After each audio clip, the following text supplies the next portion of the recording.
Thank you. कैसे देखते हैं आप उत्तर प्रदेश की चुनाव को?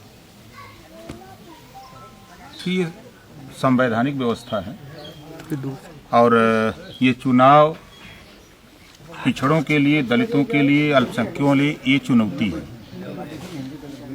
इन लोगों ने वोट दे करके उत्तर प्रदेश में बीजेपी, जिसको हम भारतीय झूठ पार्टी कहते हैं, ये बीजेपी भारतीय झूठ पार्टी ने गुमराह करके वोट लिया और वोट लेकर के सरकार बना लिया। और सरकार बनाने के बाद ये एक नंबर पर पिछड़ों को धोखा दिया, दलितों को धोखा दिया, अल्पसंख्यकों को धोखा दिया। ये चुनाव हम लोगों के लिए एक चुनौती है। उत्तर प्रदेश में 7 जगह चुनाव हो रहा है। भागीदारी संकल्प मोर्चा, जैसा कि आपने मल्हनी की बात किया, तो श्याम बहादुर राजभर चुनाव वहां लड़ रहा है। आपकी देवरिया सदर सीट पर अनिल चौहान चुनाव लड़ रहे हैं। आपके इसी तरह हम 7 सीट पर भागीदारी संकल्प मोर्चा के उम्मीदवार उतारे हैं। क्या इस चुनाव के आप 2022 का सेमीफाइनल चुनाव समझ रहे हैं? कैसे देख रहे हैं? देखिए, इस चुनाव को अभी जैसे विगत चुनाव हुआ तो उसको भी लोग सेमीफाइनल की तुलना दे रहे थे। फिर ये चुनाव हुआ, अभी हो सकता है कुछ लोग और ऊपर जाएं, कुछ विधायक और ऊपर जाएं, तो फिर उसको सेमीफाइनल माना जाएगा। तो ऐसा नहीं है, ये चुनाव होते रहते हैं। जब आम चुनाव आएगा तो वो चुनाव का मिजाज दूसरा है। उत्तर प्रदेश अब बदलाव चाहता है, बीजेपी से मुक्ति चाहता है। जो भ्रष्टाचार, लूट, हत्या, डकैती, बलात्कार हो रहा है, इसे प्रदेश की जनता निजात चाहती है। जो पिछड़ों के साथ खासतौर से धोखा हो रहा है, उससे पिछड़ा वर्ग बहुत दुखी है। माननीय कांशीराम जी ने दलित समाज को समझाया तो दलित समाज ने अपने कंधे से कांग्रेस को उतार दिया। आज वो धरातल पर रेंगने की स्थिति में नहीं है।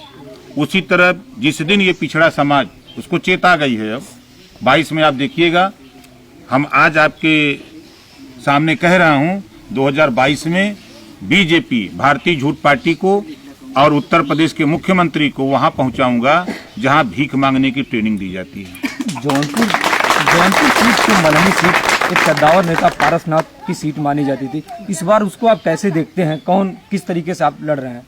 क्या मुद्दे हैं आपके? हमारा मुद्दा है जो सामाजिक न्याय समिति में सरकार में था, मिनिस्टर था। 27% आरक्षण पिछड़ों को मिला है, जबकि आबादी 52% है और 15% आबादी सवर्ण भाइयों की है। गरीब सवर्ण के नाम पे 10% आरक्षण 72 घंटे में उनको दे दिया। लेकिन हम लोगों को 52% आरक्षण देने के लिए एक भी पिछड़े समाज का नेता, चाहे वो सपा का हो, बसपा का हो, भाजपा का हो, कांग्रेस का हो, सदन में कोई ये नहीं बोल रहा है।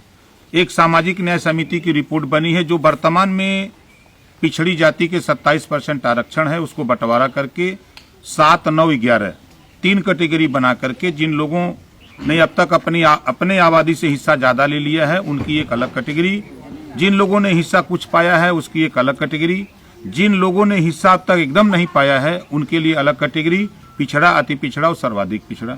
3 कैटेगरी बनाकर सबको अधिकार दिलाने के लिए एक कमेटी बनी है। 2 साल 4 महीना हो गया रिपोर्ट आए, लेकिन अभी तक सरकार ने इस रिपोर्ट को लागू नहीं किया, ठंडे बस्ते में डाल दिया। क्योंकि पिछड़ों का सवाल है, अगर गरीब सवर्णों का सवाल होता तो 72 घंटे में ये भी पास हो जाता। तो भागीदारी संकल्प मोर्चा, जिसकी जितनी आबादी उसकी उतनी भागीदारी। इस देश में रहने वाले अहिर, गडेरी, कुंभी, कोयरी, भर, चमार, मुसर, धोबी, कटिक, पासी, केवट, बिन, मलाह, जुल्हा, दुनिया, अंसारी, शेख, सैयद, पठान, चौहान, तमाम जातियां जो हैं उत्तर प्रदेश में, इन सभी जातियों की भागीदारी सुनिश्चित हो।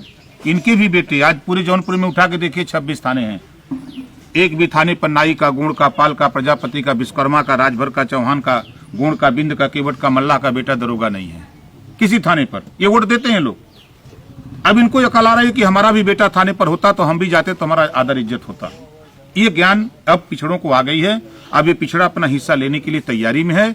हम लोग समाज में जो 74 साल से प्राथमिक विद्यालय में शिक्षा में सुधार नहीं हो पा रहा है, जो टाट पे अभी भी बच्चे, हमारे बाप पढ़े टाट पे, हमने पढ़ा, हमारे बच्चे भी टाट पे पढ़ रहे हैं।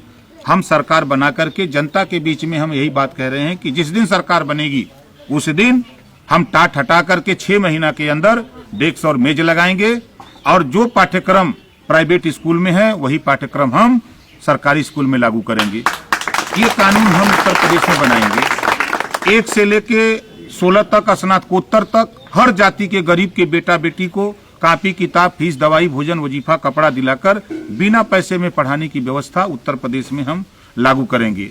8 लाख अध्यापकों के पद खाली हैं, उसकी भर्ती हम 1 साल के अंदर करेंगे। एक शर्त पे, पहले साल हम उसको 10,000 रुपया महीना देंगे, दूसरे साल 20,000 देंगे। बेहतर पढ़ाएगा तो अगले साल 30,000 रुपया महीना देंगे, नहीं पढ़ाएगा तो निकाल बाहर कर देंगे। चौथे साल 40,000 देंगे। अब वो 4 साल मेहनत से पढ़ा दिया, बच्चे और अभिभावक कह दिए कि नहीं बहुत अच्छे पढ़ाई पढ़ा रहे हैं, तो उनको पहले साल से हम परमानेंट कर लेंगे। ये कानून हम उत्तर प्रदेश में बनाने की तैयारी में है। इस इशू को लेकर के हम जनता के बीच में वोट मांगते हैं।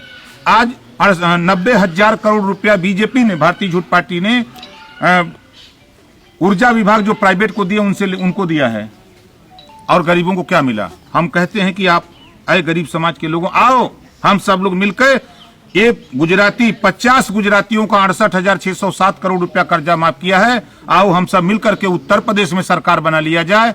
हम दावे के साथ कहते हैं जिस दिन शपथ लेगा मुख्यमंत्री, उसी दिन उत्तर प्रदेश की घरेलू बिजली का बिल 5 साल लगातार माफ कर दिया जाएगा। ये कानून हम बना देंगे। इस तरह की सोच लेकर के जो बेरोजगार नौजवान घूम रहा है, 24 करोड़ आबादी है, 6 करोड़ परिवार है, 2 करोड़ अमीर लोग हैं, लगभग 4 करोड़ गरीब लोग हैं। जिस परिवार में रोजगार और नौकरी नहीं होगी, उस परिवार को सरकार की तरफ से हर महीने, जब तक रोजगार और नौकरी नहीं दिला देते तब तक 10,000 रुपया महीना सरकार देने का काम करेगी, जो गरीब सरकार बनाएगा। ये चीज हम जनता के बीच में बताकर वोट मांग रहे हैं। ये थे